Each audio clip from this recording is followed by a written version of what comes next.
Setelah dalam 2 hari kemarin kasus baru COVID-19 mengalami penurunan, hari ini tambahan pasien yang terpapar kembali melonjak.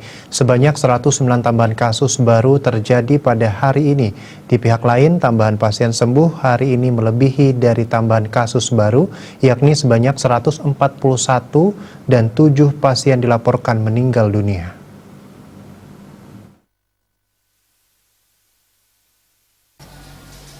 Berdasarkan data, tambahan kasus baru yang terjadi hari ini terbanyak dari Denpasar yang mencapai 30 kasus baru.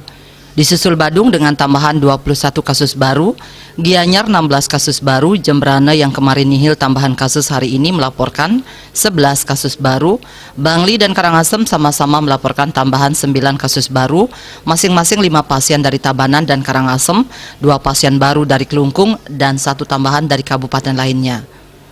Kondisi tersebut menambah kasus yang ditangani Provinsi Bali hingga hari ini mencapai 10.413 kasus. Sementara itu, tambahan pasien sembuh pada hari ini juga dilaporkan cukup tinggi, yakni sebanyak 141 orang. Tambahan ini membuat total pasien sembuh di Bali hingga saat ini mencapai 9.116 atau 87,54%. Selain itu, 7 pasien juga dilaporkan meninggal yang berasal dari 6 daerah dan terbanyak dilaporkan Denpasar dengan 2 pasien meninggal. Sisanya berasal dari Jembrana, Tabanan, Badung, Gianyar, dan Buleleng.